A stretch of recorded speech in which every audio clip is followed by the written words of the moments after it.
የዚህን አሰቃቂ ታሪክ እውነታን ለማወቅ እንደ ቀልድ አልፎ የነበረውን ጊዜ በጥልቀት መመርመር ይጠይቃል። ውድ ቤተሰቦቼ እንዲሁም አዲስ ሆናችሁ ይህን ቪዲዮ የምትመለከቱ ሰላማችሁ በያላችሁበት ይብዛላችሁ እያልኩኝ ዛሬም እንደተለመደው በአዲስ ታሪክና እጅግ በአስገራሚ ታሪክ መጥቻለሁ። ቪዲዮን ከወደዳችሁት ላይክ በማድረግ አዲስም ይሆናችሁ ሰብስክራይብ እያደረጋችሁ ይህን ቻናል ተቀላቀሉ። ወደ ዛሬው አስገራሚ ታሪክ ልለፍ። ሞርጋን አንክስሌ ተወዳጅና ማራኪ ሰው ነበር። ከጓደኛውና ከቤት ደባሉ ጂን ሬድሞንድ ጋር ባለ 2 ክፍል አፓርታማ ውስጥ ይኖር ነበር።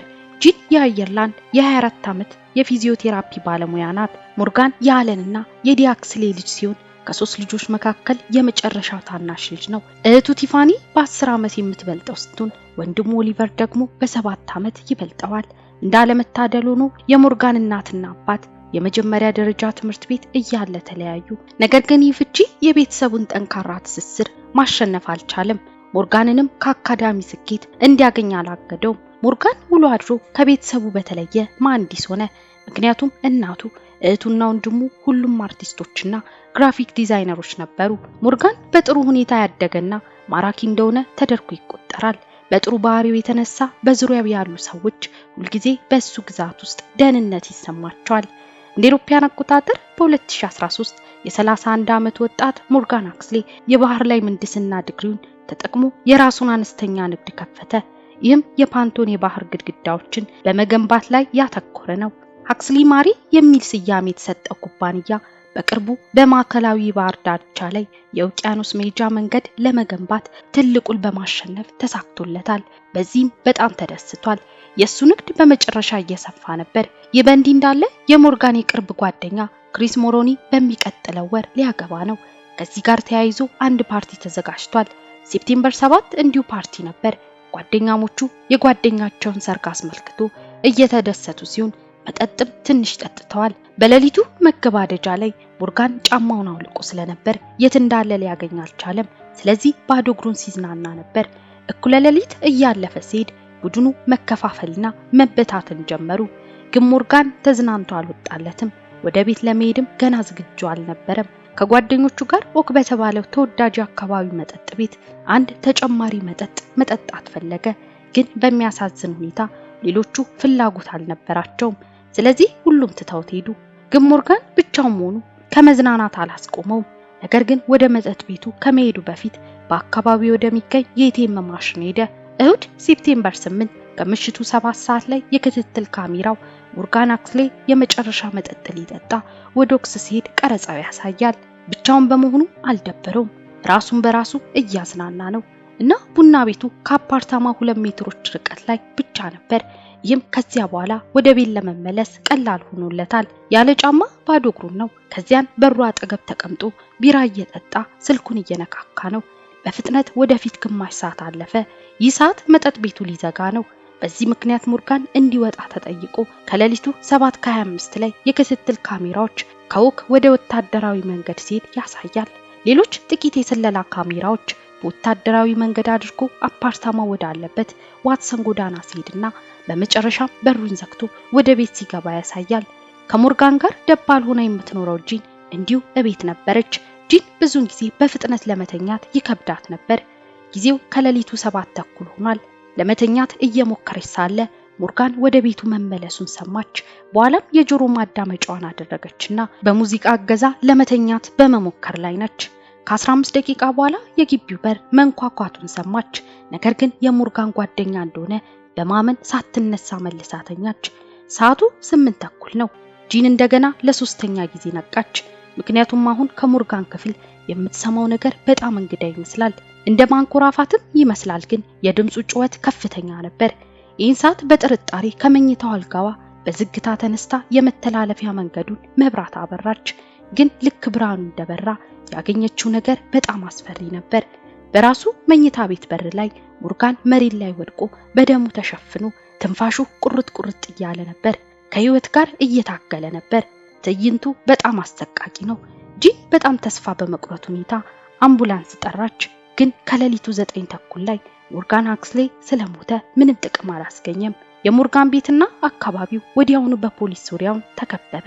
በአፓርታማው አካባቢ ያሉ ነዋሪዎች በግርግሩ ነቁ። የሐዘንና የፍርሃት ስሜት የአካባቢውን ህብረተሰብ ወረረው።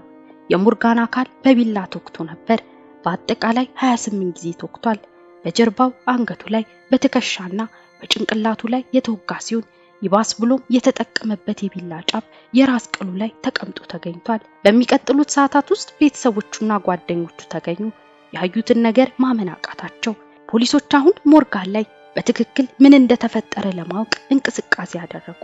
ሞርጋን በጣም የተወደደ ሰው ስለሆነ ጠላቶች የሉትም እና ምንም እንኳን ቀደም ሲል የንግድ አጋሮቹን ቢያበሳጭም ማንም እንዲሞት ግን አይፈልግም። በአካባቢው ላይ የደህንነት ስጋትም የለም። ታዲያ ፖሊሶች ምን ይዘው ምርመራቸውን እንደሚጀምሩ ግራ ገባቸው።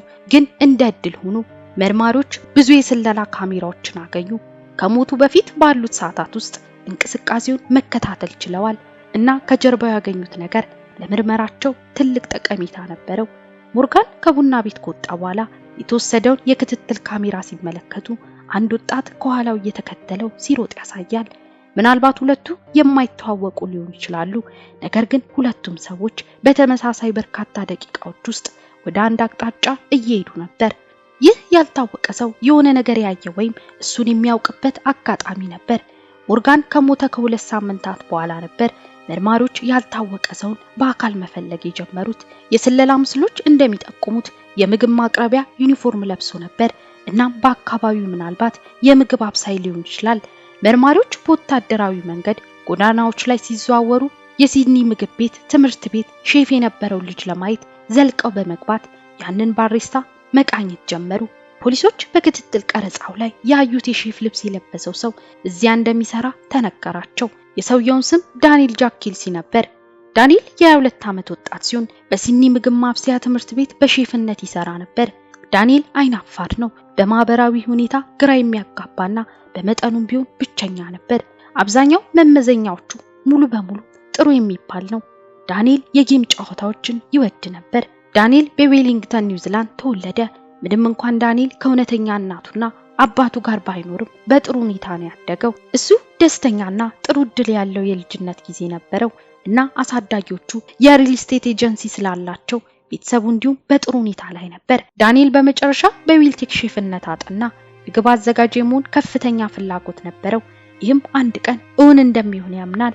እንደ አውሮፓውያን አቆጣጠር በ2010 ሞርጋን ከመሞቱ ከ3 ዓመታት በፊት ዳንኤል አሳዳጊ ወላጆቹን ለመከተል ወደ ሲድኒ ለመሄድ ወሰነ እና ይህን ጊዜ በሚያሳዝን ሁኔታ በዚሁ ዓመት በዲፕሬሽን ሕክምና ሲደረግለት እንዲሁም አንቲሳይኮቲክ መድኃኒት እየወሰደ ነበር። ምንም እንኳን የመጨረሻዎቹ አስደንጋጭ ዝርዝሮች ቢኖሩም ዳንኤል ምንም የወንጀል ሪከርድ አልነበረውም። ስለዚህ ፖሊሶች ለሞርጋን ሞት ተጠያቂ እንደሆነ ሲጠይቁት ዳንኤል እንዲህ ያለውን ሐሳብ ካደ። ዳንኤል አክሎ እሱ ገዳይ ቢሆን ኖሮ በጣም ብልህና ስለ እውነተኛ ወንጀል ጠንቅቆ ስለሚያውቅ በጭራሽ ሊይዙት እንደማይችሉ ተናገረ። ሞርጋን በተገደለበት ምሽት ከዳንኤል ጋር መደብር ውስጥ ተገናኝተው እንደነበር ገለጸ። ነገር ግን መጠጥ ቤቱን ለቆ ከወጣ በኋላ ከሞርጋን ጀርባ የሮጠበትን ምክንያት አላብራራም። ከመንገዱ ማዶ ሆኖ ሞርጋንን ሲጠብቅ የሚያሳይ ተጨማሪ የስለላ ቀረጻ አሳየ። በጣም የሚገርም ነበር። በውጤቱም ዳንኤል ለጥያቄው ወዲያው መልስ ሰጠ። በመደብሩ ከተገናኘን በኋላ ትንሽ አወራን። ያወራነው ኤቲኤሙን መጠቀም እንደሚፈልግ ጠየቀኝ። ወሬያችን ይህ ነበር ሲል ተናገረ። በቃለ ምልልሱ ወቅት በሙሉ ዳንኤል ዘና ብሏል እና ስለሮጠው ነገር ሲጠይቁት ብዙ እንግዳ ሰበቦች ነበሩት። አብዛኛውን ጊዜ እየሮጠ እንደሚሄድ ተናገረ። መርማሪ ፖሊሶች ለዳንኤል ዲኤንኤው በወንጀሉ ቦታ እንደተገኘ ነገሩት እና ለማጣራት የራሱን የዲኤንኤ ናሙናዎች እንዲያቀርብ ሲጠየቅ ዳንኤል በጣም አጠራጣሪ በሚመስል ሁኔታ እምቢ አለ። በኋላም ዳንኤልን ከወንጀሉ ቦታ ጋር የሚያያይዘው በቂ ዲኤንኤ ወይም ማስረጃ ስለሌለ ተብሎ በመጨረሻ ወደ ቤቱ እንዲሄድ ተፈቀደለት። ግን ከ2 ቀናት በኋላ አንድ መርማሪ የስልክ ጥሪ ደረሰው። ደዋዩ ዳንኤል ነበር። በቃለ ምልልሱ ወቅት እውነቱን እንዳልተናገረ ነገረው። ለሁለተኛ ጊዜ ከአንድ ፖሊስ ጋር ለመነጋገር ፈለገ እና ስለዚህ በገለልተኛ የባህር ዳርቻ አካባቢ በመኪና ፓርክ ውስጥ ለመገናኘት ተስማሙ። ልክ ከተገናኙ በኋላ ዝርዝሩን ተናገረ። ሞርጋን በተገደለበት ምሽት ወደ ዳንኤል ሄዶ እንደነበር ተናግሯል። ታሪኩ እንዲህ ይላል። ከሞርጋን ጋር የአይን ግንኙነት ካደረጉ በኋላ በወታደራዊ ጎዳና ወደ ቤታቸው ሲመለሱ አንዳንድ ነገሮችን አወሩ። ይህም ስለ ስራ እንደነበር ገለጸላቸው። ግን ከአንድ ነገር ወደ ሌላ ነገር በፍጥነት አምርቶ ሁለቱ በመጨረሻ የግብረ ስጋ ግንኙነት እንደፈጸሙ ነገራቸው። ዳንኤልም ወደ ቤቱ በገባበት ወቅት አንዲት ሴት ወደ አፓርታማው ስትገባ እንዳየ ተናግሯል። ግን ሞርጋን ከሌሎች ወንዶች ጋር የግብረ ስጋ ግንኙነት ፈጽሞ እንደነበር የሚጠቁም ምንም ማስረጃ የለም። ስለዚህ ይህ ታሪክ ለፖሊሶች የውሸት ቃል ሆኖ አገኙትና በዚህ ምክንያት ዳንኤልን ወዲያውኑ በቁጥጥር ስር አዋሉት። ተጨማሪ ጥያቄ ተጀመረና በዚህ መሃል ሁሉም መርማሪዎች ከዳንኤልና ከቦርሳው የዲኤንኤ ናሙናዎችን ለመሰብሰብ ፈለጉ። በቀድሞ ቃለ መጠይቅ ወቅት ቦርሳው ላይ አንድ እንግዳ የሚመስል ነገር አስተውለዋል። ይህም የደረቀ ነገር ነበር። ስለዚህ የዲኤንኤ ናሙናውን ለማረጋገጥ ተወስዷል። ሆኖም ይህን ለመመለስ ጥቂት ቀናት ይወስዳል። ምንም ተጨማሪ መረጃ በዳንኤል በኩል ሳይመጣ እንደገና ያለምንም ክስ ወይም ቅጣት እንዲወጣ ተፈቀደለት። ታሪኩ ድንገትና አስፈሪ የሆነበት ቦታ እዚህ ጋር ነው። በዳንኤል ቦርሳ ላይ የቆሸሸው ነገር ደም ሆኖ ተገኝቷል። እናም ይህም ደም የሞርጋን ነበር። በተጨማሪም በሞርጋን መኝታ ቤት በር ላይ የተገኘው የጣት አሻራ የዳንኤል መሆኑ ተረጋገጠ። እንዲሁም የዳንኤል አሻራ በሞርጋን አካል ላይ ተገኝቷል።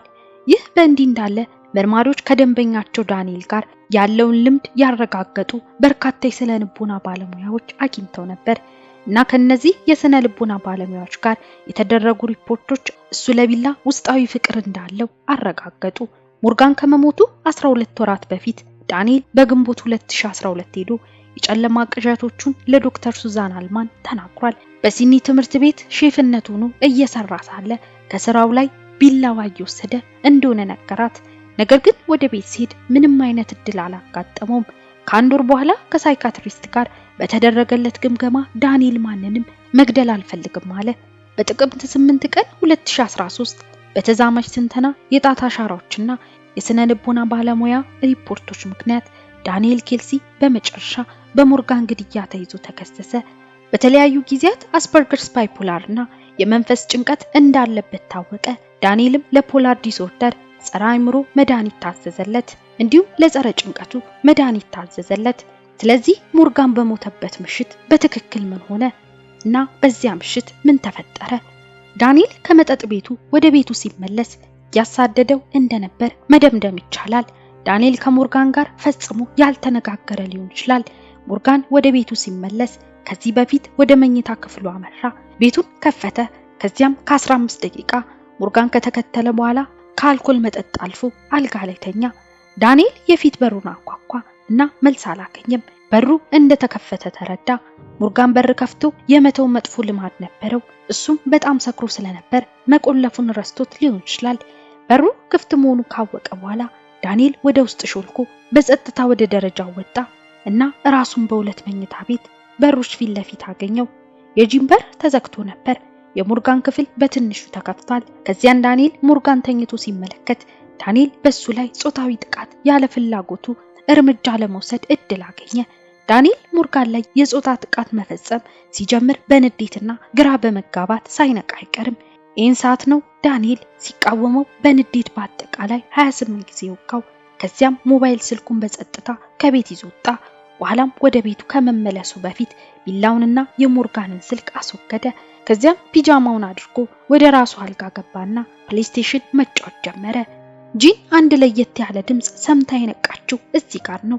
ከክፍሉ አንድ ወጣች። ሞርጋን የመጨረሻ እንቅስቃሴውን ከአልጋው ወደ በሩ ሲያደርግ አገኘችው። እንግዲህ ምን ሊሰማት እንደሚችል እናንተው ገምቱ። ይህ ጉዳይ በአውስትራሊያ ውስጥ በጊዜው ብዙ ትኩረት አግኝቷል።